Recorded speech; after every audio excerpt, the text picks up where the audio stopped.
Welcome back to family study channel. অনেক অনেক স্বাগত তোমাদের ফ্যামিলি স্টাডি চ্যানেলে।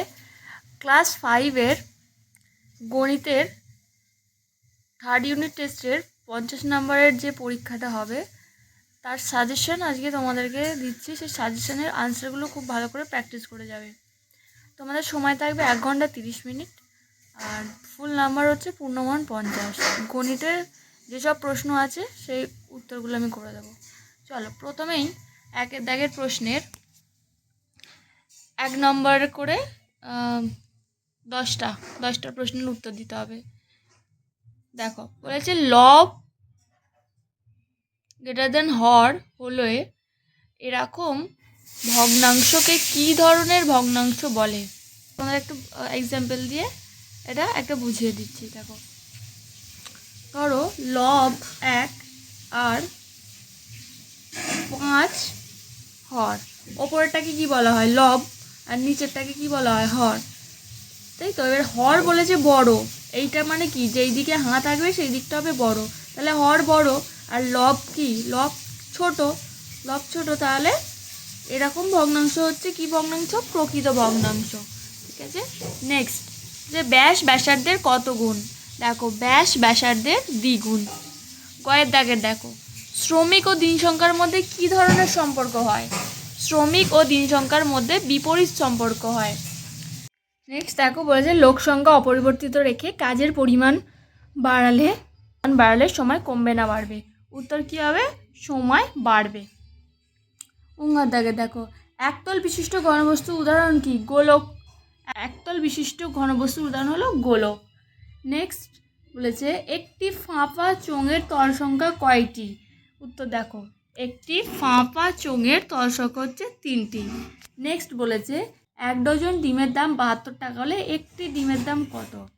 1 ডজন, দেখো 1 ডজন ডিমের দাম 72 টাকা হলে একটি ডিমের দাম কত? দেখো, 1 ডজন ডিম সমান কত? 1 ডজন ডিম সমান কত? 12, তাই তো। তাহলে একটি ডিমের দাম কত? একটি ডিমের দাম 72/12, তাহলে 6 12 72, তাহলে উত্তর হবে 6 টাকা। ঠিক আছে। 1 ডজন একটি ডিমের দাম হলো 6 টাকা। নেক্সট দেখো, যে বৃত্তের ব্যাসার্ধ 7 সেমি তার ব্যাস কত? যে বৃত্তের ব্যাসার্ধ 7 সেমি, আচ্ছা, বৃত্তের ব্যাস তার দ্বিগুণ। একটা মানে এটা আমরা আগে জানি ব্যাস ব্যাসার্ধের দ্বিগুণ, তাই তো। ব্যাস ব্যাসার্ধের দ্বিগুণ। যে বৃত্তের ব্যাসার্ধ 7 সেমি, তাহলে ব্যাস কি হবে? ব্যাসার্ধের দ্বিগুণ হবে। তাহলে 7 × 2 = 14 সেমি।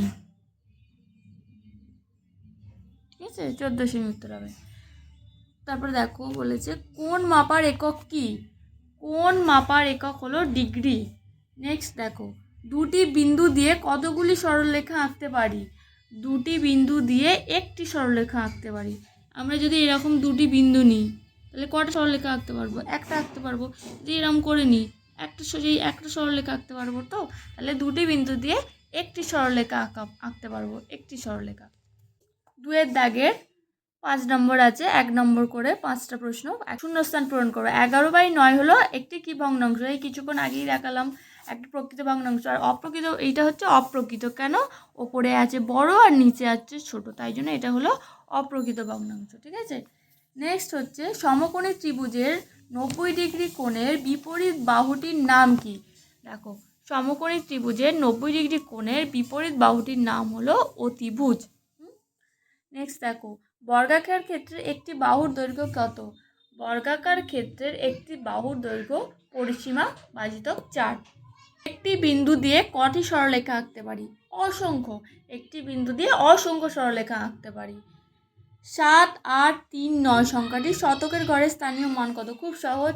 7, 8, 3, 9 সংখ্যাটির শতকের ঘর। শতকের ঘর কোনটা? একক, দশক, শতক, আর এটা হাজার। আমাদের শতকের ঘর চেয়েছে। শতক মানে 8, আর বাকি দুটো সংখ্যাকে শূন্য ধরতে হবে, তাহলে 800। শতকের ঘরের মান হচ্ছে 800। 2-এর দাগের হয়ে গেল। 3-এর দাগের দেখো, নিচের প্রশ্নগুলির উত্তর দাও। সুলেখা 120 টাকায় 8টি খাবারের জলের বোতল কিনে আনলো। সে 5টি একই মাপের জলের বোতল কিনতে চায়। সুলেখার কত টাকা লাগবে? চলো অঙ্কটা দেখো। দেখো প্রথমে খাবার জলের বোতল সংখ্যাগুলো লিখবে, ঠিক আছে? খাবারের জলের এই যে বোতল সংখ্যা আছে, খাবারের জলের বোতলের সংখ্যা লিখবে। আর আছে দাম কত। প্রথমে বলেছে আটটি খাবারের জলের বোতলের দাম কত? 120 টাকা, ঠিক আছে? সেটাই লিখেছি।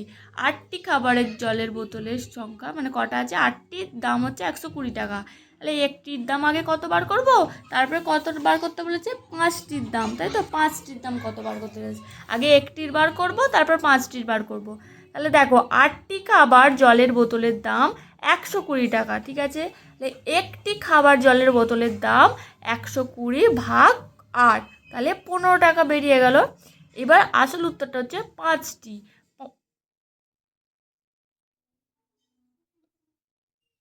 আসলে উত্তর এবার হবে 5টি খাবার জলের বোতলের দাম কত?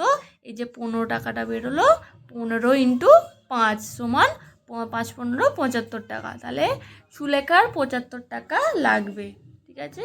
এটা 3 দাগের কয়ের উত্তরটা। নেক্সট উত্তর প্রশ্ন দেখো। 4 দিনে 500টি যন্ত্রাংশ তৈরি হয়, 12 দিনে কতগুলি যন্ত্রাংশ তৈরি হবে? এগুলো সব ঐকিক নিয়মে করবে, ঠিক আছে? দেখো উত্তর দেখো। প্রথমে দিন সংখ্যা বলে দিয়েছে, তো দেখো প্রশ্ন আগে দেখো। এই যে দিন সংখ্যা বলে দিয়েছে, যে দিন আর যন্ত্রাংশ, তাই এক দিন সংখ্যা আর যন্ত্রাংশের সংখ্যা। প্রথমে বলেছে 4 দিনে 500টি যন্ত্রাংশ তৈরি হয়, তাই 4 দিনে 500টি যন্ত্রাংশ তৈরি হয়। আর 12 দিনে কতগুলি যন্ত্রাংশ তৈরি হবে? 12 দিনে কতগুলি যন্ত্রাংশ তৈরি হবে? দেখো উত্তর দেখো ভালো করে। 4 দিনে তৈরি হয় 500টি যন্ত্রাংশ। আগে একদিনে বার করতে হবে। একদিনে তৈরি হয় 500 ভাজিত 4, ঠিক আছে? 125টি যন্ত্রাংশ। তাহলে 12 দিনে কি হবে? 125 আর 12 গুণ করলে যে উত্তরটা বেরোবে 1500টি যন্ত্রাংশ, এটাই হবে উত্তর, ঠিক আছে? উত্তরটা লিখে নেবে, যে 12 দিনে, উত্তরটা লিখে নেবে 12 দিনে 1500টি যন্ত্রাংশ তৈরি হবে।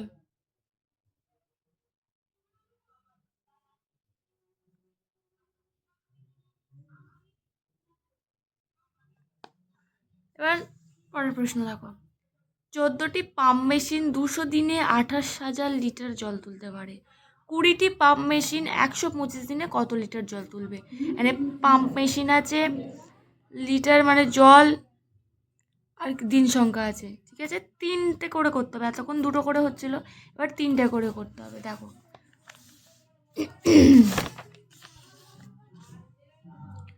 একটা লিখবে গণিতের ভাষায়। সমস্যাটি হলো পাম্প মেশিনের সংখ্যা লিখবে, দিন সংখ্যা লিখবে, জলের পরিমাণ লিখবে।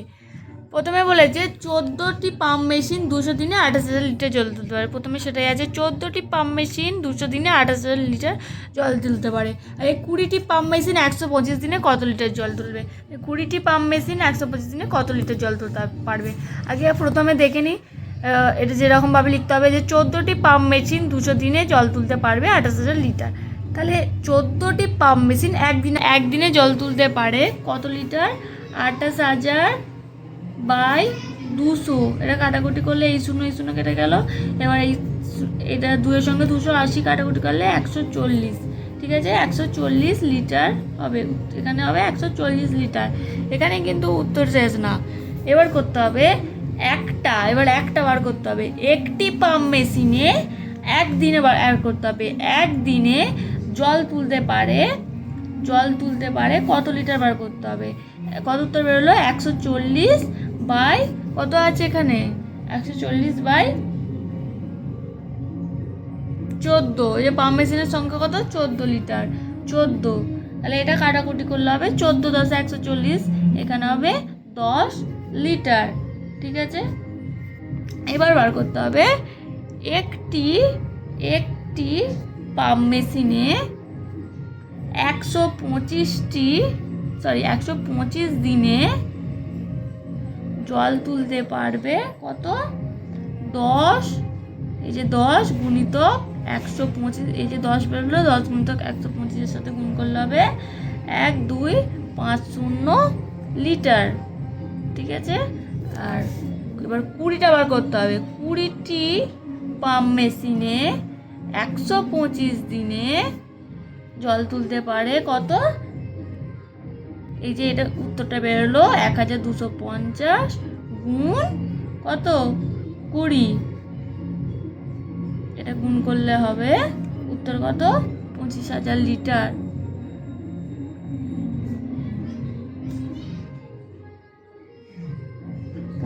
লিটার হবে উত্তর। ঠিক আছে, বুঝতে না পারলে আমাকে প্রশ্ন করবে, বুঝতে না পারলে আমাকে অবশ্যই কমেন্টে জিজ্ঞাসা করবে।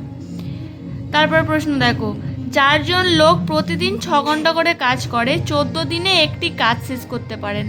7 জন লোক প্রতিদিন 3 ঘন্টা কাজ করে কত দিনে ওই কাজটি শেষ করতে পারবেন? চলো অঙ্কটা করা যাক। এখানে প্রথমে লোক সংখ্যা করি, ঠিক আছে? লোক সংখ্যা, তারপর করতে হবে আমাদের প্রতিদিন কাজ।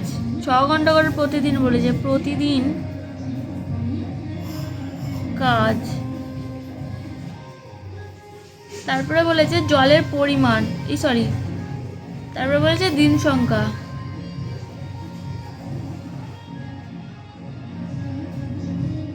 দেখো বলেছে 4 জন লোক প্রতিদিন 6 ঘন্টা করে 14 দিনে একটি কাজ শেষ করতে পারেন। তাহলে 4 জন লোক 6 ঘন্টা করে 14 দিনে কাজ করতে পারে। তাহলে 7 জন লোক 3 ঘন্টা করে কত দিনে কাজ করবে?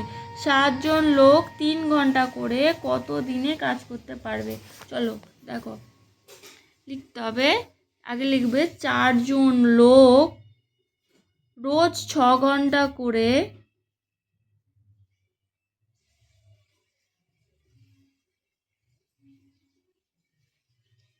একটি কাজ শেষ করতে পারে 14 দিনে।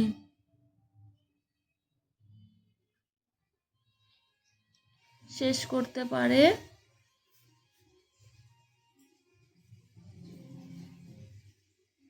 14 দিনে। তাহলে 4 জন লোক 1 ঘন্টা করে কত বার করতে হবে? 4 জন লোক রোজ 1 ঘন্টা করে একটি কাজ শেষ করতে পারে কত দিনে বার করতে হবে? কিভাবে বার করবে? 14 গুণ 6 দিন, এরকমভাবে বার করতে পারো। তারপর এবার করতে হবে একজন লোক রোজ 3 ঘন্টা করে একটি কাজ শেষ করতে পারে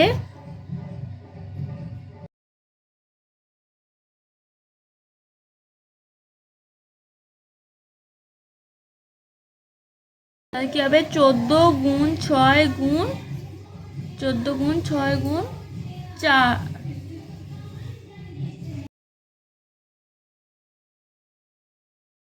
সরি, এটা 1 হবে। 1 ঘন্টা লোক একদিনে কাজ করতে পারে 14 গুণ 6 গুণ 4 দিনে। ঠিক আছে, একজন লোক 3 দিনে কাজ শেষ করতে পারে কত দিনে হবে? 14 গুণ 6 গুণ 4/3। কাটাকুটি করলে হবে 3 দুগুণে 6। ঠিক আছে, দিনেটা এখানে দিনে লিখে রাখবে। তাহলে কত উত্তর পেলো? 14 গুণ 2 গুণ 4 দিন। ঠিক আছে, এখন আরেকটা বাকি আছে, যেটা হচ্ছে 7 দিনে। 7 জন লোক 3 দিনে একটি কাজ শেষ করতে পারবে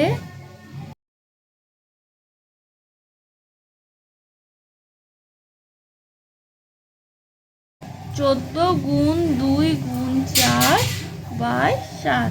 কাটাকুটি করলে হবে 7 দুগুণে 14, আর উত্তর কত হবে? 2 দুগুণে 4, 4 4 16 দিনে। এটাই হচ্ছে উত্তর। ঠিক আছে, এটাই হচ্ছে উত্তর, 16 দিনে। আর নেক্সট কি বলেছে পরের পেজে দেখো, একটি চাকা 51 বার ঘুরলে 107 মিটার যায়, 1700 মিটার যেতে ওই চাকা কতবার ঘুরবে? চলো করা যাক। দাগ গণিতের ভাষায় সমস্যাটি লিখবে।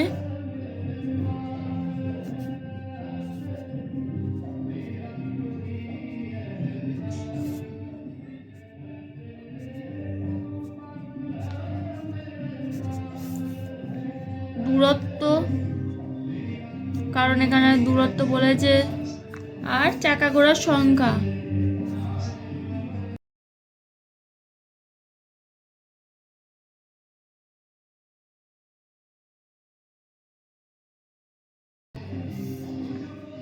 একটি চাকা 170 মিটারে 51 বার ঘোরে। তাহলে 1700 মিটারে কতটা ঘুরবে? আচ্ছা, দূরত্ব ও চাকা ঘোড়ার সম্পর্ক কি? চাকা ঘোড়ার সংখ্যা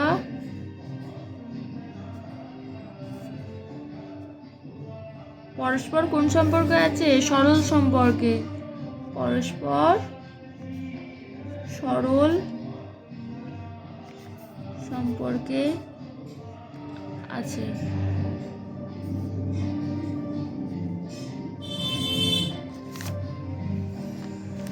তাহলে লিখতে হবে 170 মিটার গেলে চাকা ঘুরবে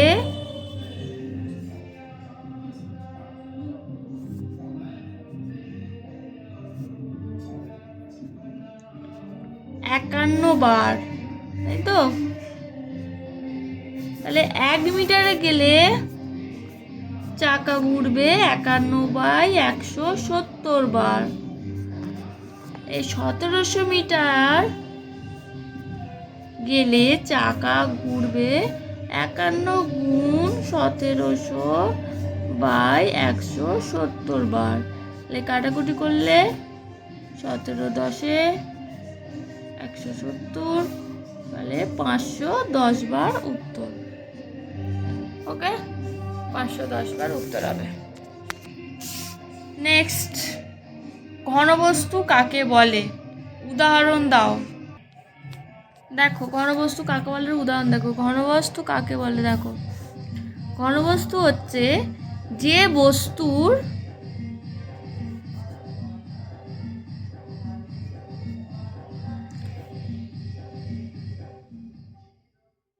অবস্থান নির্ণয় করার জন্য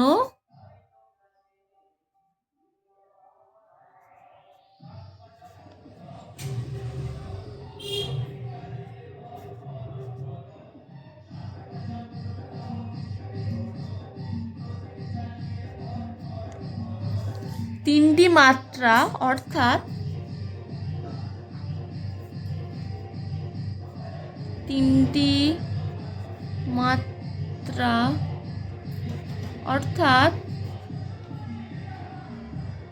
দৈর্ঘ্য, প্রস্থ ও উচ্চতার প্রয়োজন হয়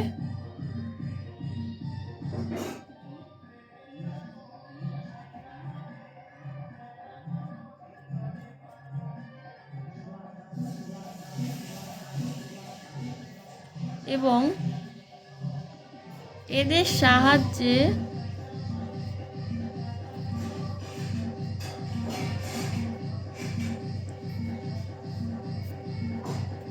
যে বস্তুর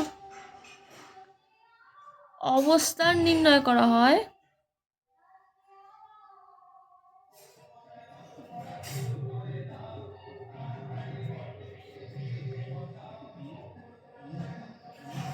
তাকে ঘনবস্তু বলে।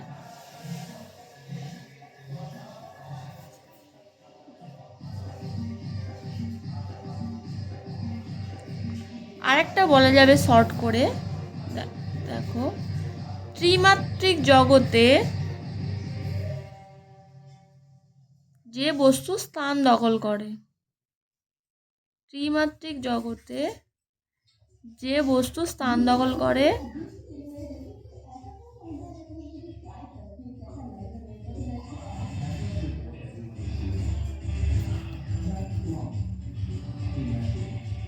তাকে ঘনবস্তু বলে।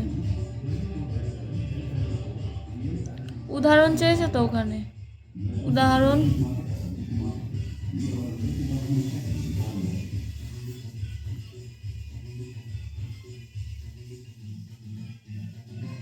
ঘনক, ঠিক আছে। নেক্সট কি বলেছে দেখো, বৃত্তের জ্যা কাকে বলে? 3.5 সেমি দৈর্ঘ্যের ব্যাসার্ধের একটি বৃত্ত অঙ্কন করো।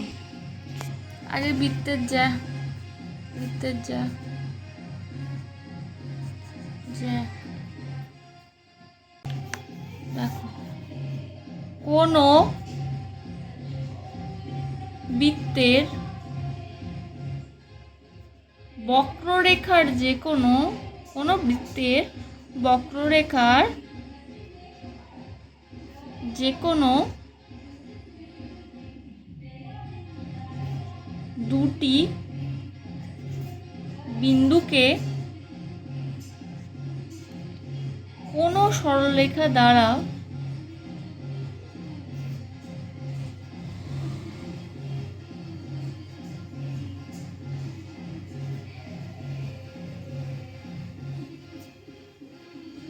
যুক্ত করা হলে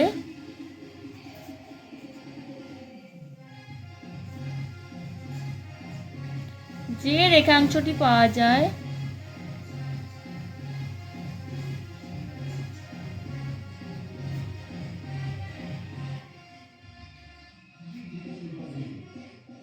তাকে জ্যা বলে।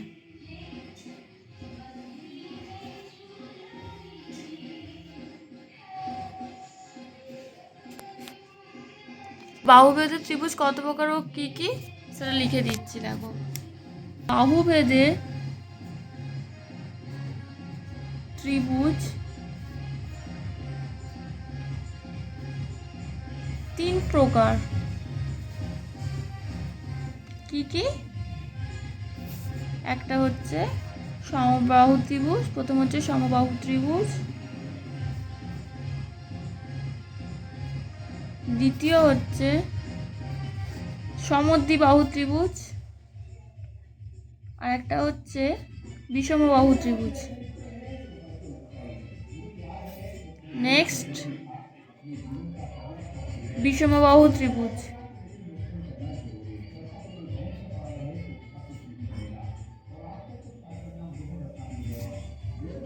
তারপরে স্থূলকোণিক ত্রিভুজ অঙ্কন করতে বলেছে, ওটাও নিজেরা অঙ্কন করবে। তারপরে ওগুলো আমি বলে দিচ্ছি, ঠিক আছে। লুডোর ছক্কা আকৃতি কেমন? ঘনকের, ঠিক আছে। সূক্ষ্মকোণের মান কত? 90 ডিগ্রি অপেক্ষা ছোট কোণকে সূক্ষ্মকোণ বলে, ঠিক আছে। 75 ডিগ্রি। টোপরের আকৃতি কেমন? টোপরের আকৃতি হচ্ছে শঙ্কু, ঠিক আছে। আর নেক্সট বলেছে দৈর্ঘ্য মাপা যায় না রশ্মিতে না রেখাংশে। দৈর্ঘ্য মাপা যায় না হবে রশ্মির, ঠিক আছে। এগুলোই ছিল আজকের সাজেশন। ভালো লাগলে একটা লাইক, কমেন্ট অ্যান্ড শেয়ার করে দেবে। অ্যান্ড যদি কোনো প্রবলেম হয় অবশ্যই কমেন্টে জানাবে। ততক্ষণে সুস্থ থাকো, ভালো থাকো। God bless you. Thank you.